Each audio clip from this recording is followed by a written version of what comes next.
Alors là, une étude qui nous confirme que le stock de carbone, il est le plus important dans les forêts, ensuite dans l'agroforesterie, ensuite dans les plantations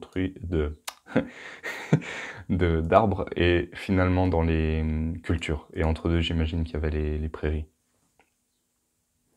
Et ce graphique nous montre le changement de carbone du sol lors de plantation d'arbres.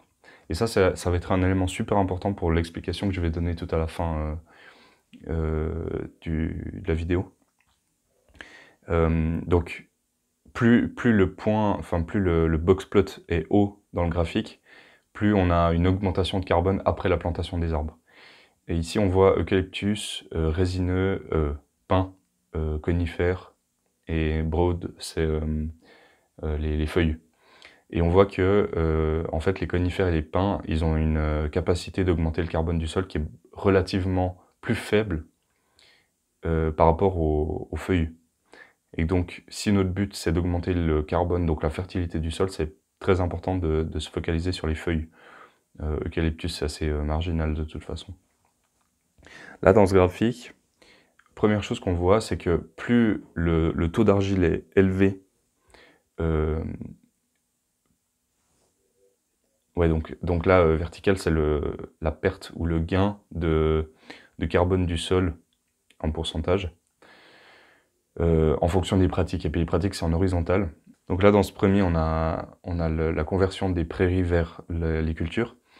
Et on a une perte, comme on a vu précédemment.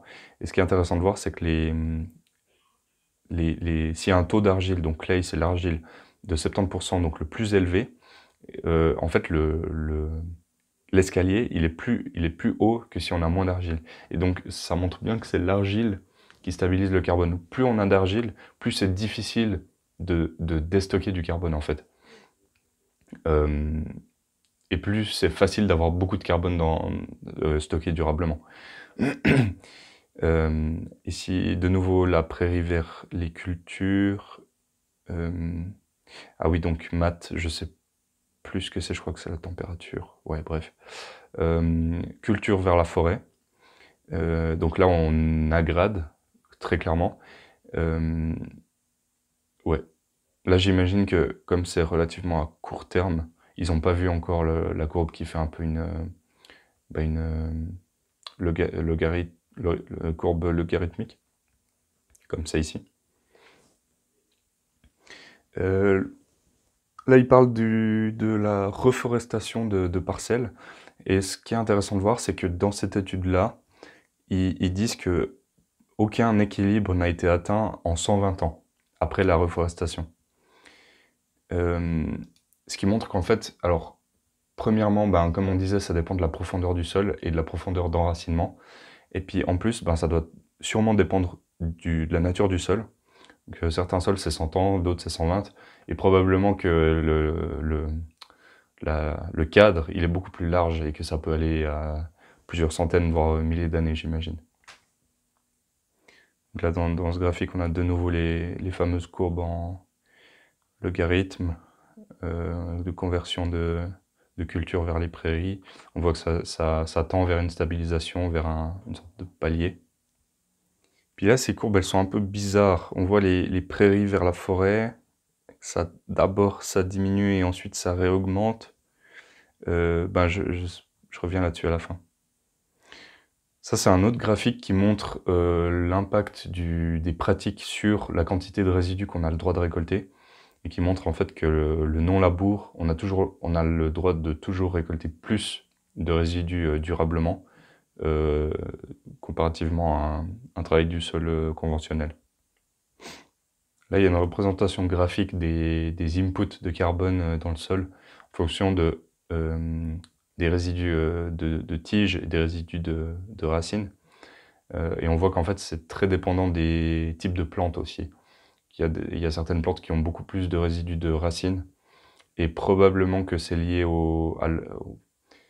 est-ce que la plante est vivace ou annuelle. On voit que le maïs, il a des résidus relativement faibles de racines par rapport aux résidus de tiges, mais que c'est l'inverse pour le miscanthus, qui est une plante vivace. Donc là, ce paragraphe, il me fait penser à quelque chose que j'ai peut-être pas évoqué. Je parlais de la récolte des feuilles mortes en forêt, que c'était pas durable, que si on récoltait tout le temps les feuilles mortes, ça arrêtait de nourrir le sol, et donc les arbres n'avaient plus à manger, et donc les arbres finissaient par mourir. En fait, c'est pareil avec les prairies et les plantations de plantes vivaces, quelles qu'elles soient. Les prairies, comme je disais, suivant la proportion de légumineuses, le résultat peut être un peu différent. Mais là, je prends pour exemple des grandes cultures de miscanthus, canne de Provence ou autres pour les biocarburants, où en fait, on imagine une sorte de champ avec que du miscanthus, aucune légumineuse. Si on vient récolter ce miscanthus chaque année et qu'on l'exporte, ça va vider en fait le stock de carbone du sol, parce que naturellement, il faudrait que les tiges de miscanthus qui sont sèches puissent se décomposer sur place, pour, à l'image des feuilles mortes, pour nourrir la vie du sol, qui nourrit en retour le miscanthus, et que le cycle soit fermé. Sans compter aussi l'export forcément de nutriments divers et variés. Là, on voit aussi que les résidus qui viennent des racines sont plus importants dans les forêts. 33%, alors, ouais, 33% pour les prairies et 48% pour les forêts. Et c'est probablement dû, mais là c'est une spéculation, que c'est plus élevé pour les forêts parce que les arbres ils ont des grosses racines plus importantes que les plantes vivaces des prairies. Ah oui, le sujet de la lignine, j'ai trouvé des choses pas mal controversées en fait sur une idée peut-être assez répandue que la lignine est une des molécules principales qui constitue du carbone stable et justement dans l'ancien paradigme l'humus. Mais apparemment c'est relativement remis en question. Et apparemment, la lignine, c'est une molécule un peu comme une autre qui finit par se dégrader, alors certes un peu moins rapidement que les autres, mais qui finit par se dégrader quand même, et qui vient contribuer au stock de carbone du sol, un peu comme le reste en fait. Et il n'y a pas vraiment, de ce que j'ai trouvé en tout cas, pas vraiment de distinction à faire. Apparemment, la nécromasse des champignons contribue à 40% du stock stable de carbone, alors que c'est que 20% pour la nécromasse de bactéries.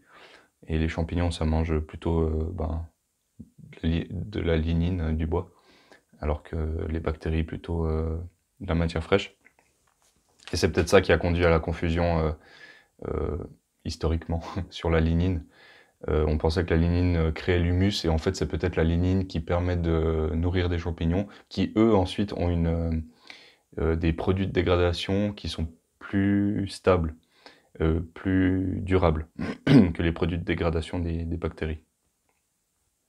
Mais donc là je me base sur une seule étude, donc c'est peut-être une conclusion hâtive.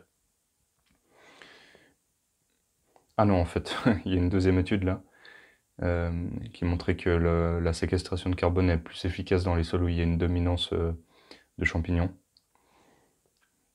Et que du coup, c'est plus fréquent dans les forêts parce que c'est dans les forêts qu'il y a le plus de carbone au sol qui doit se faire décomposer par des champignons. Ah voilà, en fait, il y a une autre étude qui vient nuancer ce que je viens de dire, donc ça c'est un sujet pas très consensuel pour le moment, j'imagine. De toute façon, c'est pas vraiment déterminant pour nos pratiques agricoles à nous. Ok, donc là je me souvenais plus que j'avais celle-là, une étude qui présente exactement ce que je vous ai expliqué sur les réservoirs de carbone, donc le réservoir labile type compost et le réservoir stable. Et ils mettent que les réservoirs labiles de carbone jouent un rôle important dans le recyclage à court terme du carbone et de l'azote dans les écosystèmes terrestres. Désolé, je suis en train de traduire.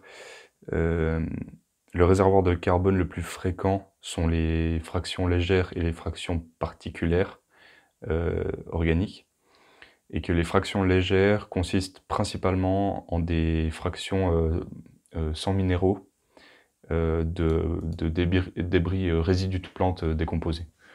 Et donc là, ça montre bien cette idée en fait que la réserve de carbone labile ou instable, ou je sais plus comment on l'appelle, pool labile, il n'y a pas de minéraux et il n'y a pas de stabilité à long terme, mais qu'à court terme, il y a un turnover. Ils disent turnover, c'est la vitesse à laquelle les choses se construisent et se détruisent. Plus le turnover est élevé, plus il y a une quantité de choses qui se construisent et qui se détruisent en même temps. Et là, il y a un turnover plus important pour ce réservoir labile. Mais qui dirait turnover plus important dit aussi plus grande instabilité. Je reviens sur cette notion de réservoir de carbone. Peut-être j'ai pas assez détaillé ça. Ce qu'il faut comprendre par rapport au réservoir récalcitrant, on pourrait se dire, ouais mais bon, si moi j'ai un tas de compost pour faire pousser mes légumes, ben, du coup il y a un turnover super élevé, ça se décompose et ça se minéralise super vite. Et ça se décompose, et ça se... Ouais, voilà. Et donc c'est super intéressant parce que ça produit une chier de légumes à l'année, quoi. Ah oui, vous vous souvenez probablement de ce graphique-là que j'ai montré dans la présentation, et il est lié à une étude en fait qui présente quelque chose de très intéressant. Euh, le fait qu'en fait, dans les écosystèmes naturels, le carbone n'est peut-être pas à saturation à chaque fois. Euh, et que c'est probablement possible dans la plupart des écosystèmes d'augmenter artificiellement ce stock de carbone. Euh, et que des fois, les facteurs limitants, c'est des minéraux, comme ici, il parle du phosphore. Et donc la conclusion là, c'est que le stock de carbone des écosystèmes natifs sont pas forcément une bonne référence pour calculer ou mesurer le stock à saturation. Là, vous verrez à la fin, je vous ai mis bien d'autres études qui montrent que les forêts primaires sont potentiellement, probablement, des puits de carbone infinis. Ok, alors, bah maintenant je vais conclure et puis je vais revenir sur cette notion de stock de carbone des forêts versus les prairies, euh, dont je vous avais parlé durant toute la vidéo. Alors, je reprends ce graphique-là qui montre des conversions de différents types de couverture végétale d'une à l'autre, et puis lors de ces conversions, quel est le comportement du carbone du sol. Et puis on voit que ben, globalement, plus on va vers la déforestation, dévégétalisation, on perd du carbone. Sauf que, contrairement à plusieurs graphiques que j'ai peut-être montrés avant, on voit que la prairie vers la forêt, ici, on perd du carbone. La prairie vers la plantation d'arbres, on perd du carbone. Et que la forêt vers la prairie, on gagnerait du carbone. Et en tombant sur des choses comme ça, on se dit, mais what? Du coup, ça remettrait en question cette histoire d'escalier avec la forêt tout en haut. Alors, les escaliers, enfin, l'image avec les escaliers, elle est de toute façon pas fausse, mais ça remettrait en question le fait que la forêt, c'est le palier le plus élevé. Alors, pour répondre à cette question, faut avoir plusieurs éléments en tête. Première chose, c'est que de toute façon, les études, elles sont pas faites sur les mêmes critères. Peut-être, je me suis pas plongé dans les détails de cette étude-là, peut-être que cette étude-là cherchait des critères différents que les autres études. Par exemple, elle étudiait le carbone du sol à une certaine profondeur du sol, mais pas au-delà. Et qu'en fait, ce qu'il faudrait prendre en compte, c'est le carbone du sol, toute profondeur incluse. Premier élément. Ensuite, ça dépend évidemment des propriétés du sol. On ne peut pas comparer un sol de forêt de Bretagne avec une prairie d'Angleterre. Parce que la nature du sol est de toute façon différente. Ce qui fait que forcément on aura des résultats qui diront bah, peut-être la prairie elle stocke plus ou l'inverse. Enfin, voilà. Ça c'est une deuxième chose. Il y a des sols relativement acide, et là je m'aventure dans un domaine que je maîtrise pas du tout. Paraît-il, il y a des sols plus acides que d'autres, et ça paraît logique, et apparemment sur ces sols acides, ben, l'activité biologique est diminuée, ce qui fait que le potentiel de stockage du carbone est plus faible. Et c'est souvent sur ces sols-là que poussent les forêts, que pousseraient les forêts. Troisième élément. Ensuite, alors, pour synthétiser tout ça un peu, je suis allé, moi, sur le terrain, je vous mets les vidéos là à l'écran, étudier le sol d'une forêt de résineux, donc principalement de l'épicéa et du sapin, et du sol d'une forêt de feuilles. Et puis j'ai fait des trous, et puis là du coup on voit moi qui creuse dans une forêt de résineux. Et ce qu'on voit, c'est que, alors c'est une forêt basée sur un sol très très sableux, mais ça change pas grand-chose. Si c'était argileux, ça serait plus ou moins pareil, j'imagine. En tout cas, j'ai pas filmé, mais j'ai fait les mêmes observations dans un sol argileux sous forêt de résineux. Et en fait, ce qu'on voit, c'est qu'il y a une très forte accumulation de matière organique en surface qui correspond sûrement au réservoir labile, donc instable, type compost. Et ça, c'est vraiment en surface et c'est pas mélangé au minéral. Et que le minéral, il est en dessous, et qu'il y a une séparation nette entre l'organique et le minéral. Et que le minéral en dessous, si on l'extrait, il a l'air très très pauvre en matière organique. Et donc il y a vraiment une séparation entre le monde minéral et le monde organique. J'imagine que ces forêts-là, si on déforestait, la couche de matière organique en surface, qui est du coup pas du tout liée au minéral, finirait par très vite se décomposer et s'évaporer, et qu'on se retrouvait avec du minéral pur. Une autre observation qui est faite et que vous pouvez faire vous-même si vous vous promenez en forêt, dans des forêts de résineux, c'est qu'il y en a, hein, mais il y a beaucoup moins de turicules de vers de terre sous les sapins et épicéas que sous les feuillus. Alors, peut-être, et ça justement, comme je disais avant, je maîtrise pas, donc je préfère pas m'aventurer là-dessus, il y a peut-être un facteur d'acidité. En pédologie, on parle de type d'humus. Il y a les morts, les modères et les mules. Les mules, c'est les sols avec un turnover très rapide, comme les prairies, où il y a un recyclage et une activité biologique assez forte. Les modères, c'est un peu entre deux, et les morts, c'est justement type sol de forêt de résineux, où en fait il y a la matière organique qui s'accumule en surface, qui n'arrive pas à se faire incorporer au sol parce qu'il y a une activité biologique très faible. Et il y a quelques vers de terre, mais qui sont beaucoup plus petits que les anéciques des prairies, et qui ont du mal à faire ce travail. Alors, qu'est-ce qui cause ça? Est-ce que c'est l'acidité, ou est-ce que c'est le type de matière organique, donc composée principalement d'aiguilles de sapin, ou est-ce que c'est des phénomènes allélopathiques ou quoi? J'en sais rien. J'ai pas trouvé j'ai pas cherché en fait de documentation là-dessus. Le constat est tel que sous les sapins et épicéas, il semble pas y avoir un mélange très fort entre l'organique et le minéral. Ensuite, cette vidéo-là, je vous montre le même procédé, donc creuser un trou sous des feuillus. Ici, c'est des hêtres. Et là, on voit que le sol est beaucoup plus brun, beaucoup plus homogène. Il y a peu d'accumulation de matière organique très noire, très peu stable au final en surface, et que tout est très bien mélangé et brassé.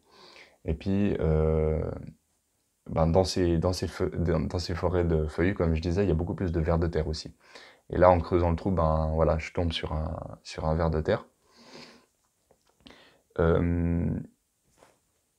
Et donc là où ça m'amène, cette observation, c'est que c'est probablement aussi un facteur qui n'est pas forcément pris en compte par toutes les études sur le débat entre est-ce qu'il y a plus de carbone dans une prairie ou est-ce qu'il y a plus de carbone dans une forêt.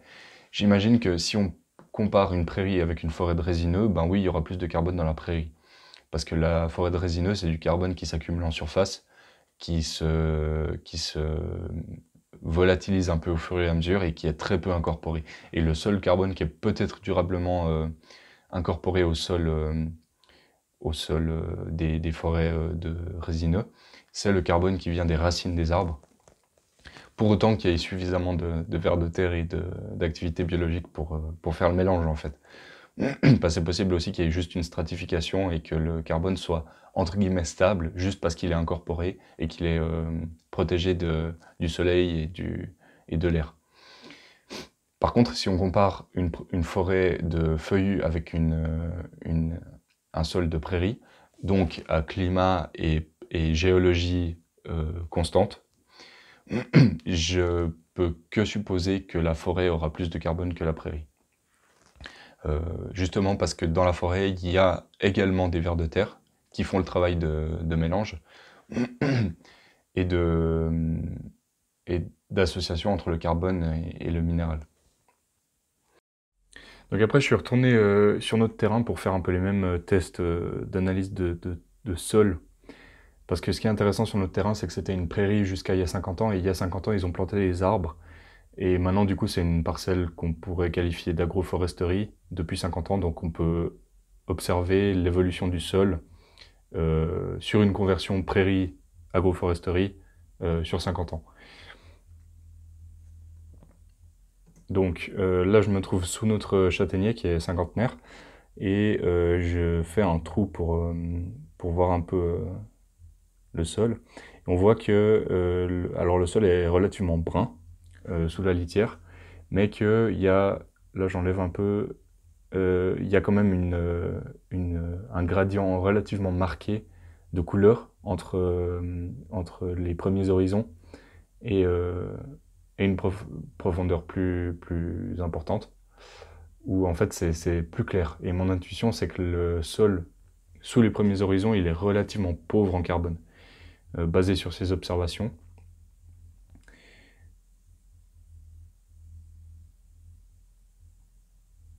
Ouais, donc on voit que c'est assez régulier et il y a peu de mélange en fait. Malgré le fait que ce soit un arbre à feuilles, un feuillu, ça ressemble plutôt à l'état du sol qu'il y avait sous la forêt de résineux. Et là, je me déplace, donc j'arrête pas la caméra exprès pour que vous voyez que c'est vraiment au même endroit. Je me déplace à une trentaine de mètres du châtaignier, dans la prairie. Voilà, le châtaignier. Bon, là, je suis juste à côté d'une zone qu'on avait bâchée. Et là, du coup, c'est du sol qui est encore actuellement en prairie, en plein soleil. Donc là, j'ai fait un premier trou. On voit déjà que c'est beaucoup plus homogène. Je fais un deuxième trou encore dans l'herbe actuelle.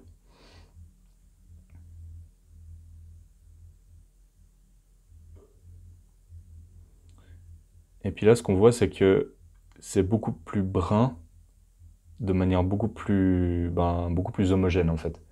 Et qu'il n'y a pas cette séparation qu'on a sous le châtaignier, qu'on aurait dans les forêts type résineux. Et là, je mets les deux photos côte à côte. Et on observe quand même que alors, il faudrait voir avec l'éclairage, et je pense qu'on ne peut pas se fier à 100% à la couleur du sol pour connaître la quantité de carbone. Mais on observe que le brun souterrain sous le châtaignier a l'air un poil plus clair que le brun homogène de la prairie. Par contre, le brun superficiel sous le châtaignier est beaucoup plus foncé que le brun de la prairie. Voilà, alors on est peut-être sur un cas particulier, ou peut-être que effectivement les forêts ont un taux de carbone dans les premiers horizons qui est moins important. Comme si en fait le carbone de la prairie initiale s'était évaporé avec la croissance de l'arbre, ce qui me paraît un peu étrange, mais pour synthétiser un peu, je pense que cette image montre, après tout ce que je vous ai expliqué dans les épisodes précédents, montre un peu la complexité du sujet. Et ben, pour avoir discuté avec des pédologues qui en font leur métier, il y a pas vraiment de consensus sur le sujet et il y a que des spéculations pour le moment. Euh, il y a pas mal de personnes qui sont convaincues, et justement en partie par ces observations qu'on a là sous les yeux, que les prairies ont beaucoup plus, enfin plus de carbone que les forêts. Mais comme je vous ai montré dans les épisodes précédents, il y a beaucoup d'études qui soutiennent que les prairies ont plus de carbone que, que les forêts ont plus de carbone que les prairies. Qu'est-ce qu'il faut retenir? J'imagine qu'il faut retenir que c'est très complexe, que c'est pas mal du cas par cas et qu'il faut faire un peu ses propres observations. Là, ce que j'ai pas analysé, c'est le carbone beaucoup plus en profondeur, parce qu'il faut aussi prendre en compte les racines du châtaignier qui vont à probablement 5, 10, 20 mètres, j'en sais rien. Et ça, c'est aussi du carbone qui est stocké pour du plus long terme. Est-ce que le sol sous le châtaignier, s'il est labouré, il reprend la couleur du sol de prairie, ou est-ce que... Ouais, c'est tout des questions qui restent un peu en suspens pour ma part. Euh, L'image des escaliers n'est pas fausse. La seule chose qui est pas certaine à ce stade, c'est est-ce que la forêt est vraiment l'escalier ultime, ou est-ce que l'escalier ultime, ce serait pas la prairie. Mais voilà. Il y a aussi des facteurs, disons, en Europe, la plupart du continent était couvert de forêts initialement, et les forêts ont été converties en prairies par les humains. Et le labour des sols de forêt a homogénéisé le carbone sur les 30 premiers centimètres. C'est peut-être un facteur. Les sols agricoles ont beaucoup été chaulés, initialement peut-être acides. En chaulant, on rectifie le pH qui, à long terme, relance l'activité biologique et donc les phénomènes de décomposition, minéralisation, etc. Comme je disais, il n'y a personne vraiment qui a une réponse à cette question, qui saurait expliquer pourquoi est-ce que dans certaines forêts dans certaines forêts, il semble y avoir moins de carbone que dans les prairies. Et là, je parle bien des prairies permanentes, pas forcément des prairies temporaires. Et donc, pour finir, en fait, j'avais suivi une visite alors c'est à l'école, dans une parcelle d'essai où ils font justement de l'agroforesterie sous forme de forêt-jardin. Et encore un élément qui vient s'ajouter à cette conclusion un peu perturbée, qui du coup va presque à l'encontre de ce que je viens de vous montrer.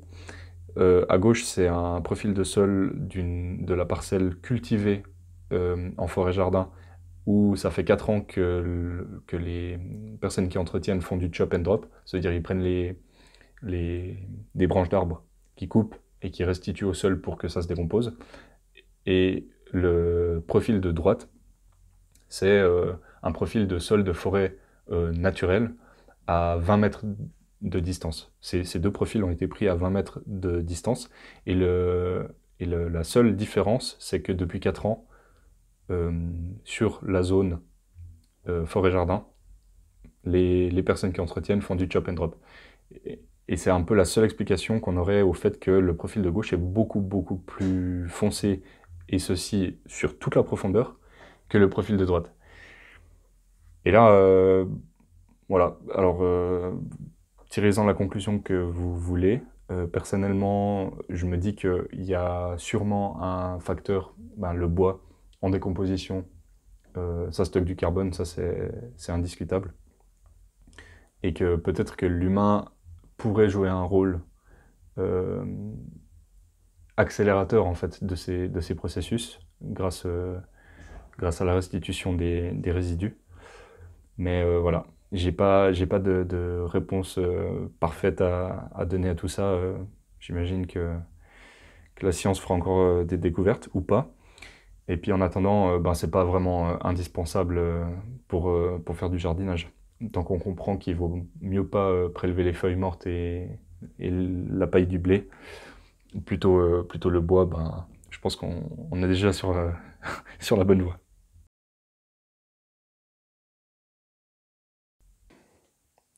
Voilà, donc j'ai fini ma présentation, j'espère que ça vous a intéressé et que vous avez pu apprendre et comprendre des choses. Euh, de mon point de vue, ce sujet-là, il est vraiment central pour l'avenir, pour nos comportements futurs, pour savoir en fait comment euh, survivre et créer de la nourriture à partir ben, des écosystèmes, parce que voilà, logique, tout en ne dégradant pas plus les écosystèmes que ce qui sont déjà dégradés. Et du coup, savoir où obtenir de la matière organique, parce que c'est quand même la base de la production de nourriture, bah de mon point de vue, c'est vraiment central. Et donc le seul message peut-être qu'il faut retenir de cette présentation, c'est le fait qu'on a le droit de prélever que ce qui se renouvelle pas chaque année. Que ce soit pour du paillage ou pour d'autres choses, hein. Pour brûler, pour faire des cultures de champignons, j'en sais rien. Après, faut prendre ça avec légèreté dans le sens où si c'est occasionnel et que c'est à petite échelle, il y a moins d'impact. Mais si ça doit un jour, pourquoi pas être fait à grande échelle, il faut surtout pas aller chercher des feuilles en forêt. Et il faut surtout pas exporter la paille du blé après une culture de blé ou comme ça. Euh, Et deuxième message aussi, pas hésiter à cultiver des fixateurs d'azote, parce que c'est ça qui amène l'azote dans les écosystèmes. Je ferai peut-être une vidéo sur l'azote qui proviendrait de la fixation non symbiotique, parce que c'est aussi un sujet que j'ai creusé un peu et qui m'intéresse, mais c'était pas le sujet de cette vidéo. Pour le moment, c'est un peu les deux conseils que je peux vous donner, ne pas prélever ce qui se renouvelle chaque année, et cultiver des fixateurs d'azote, voilà. À plus!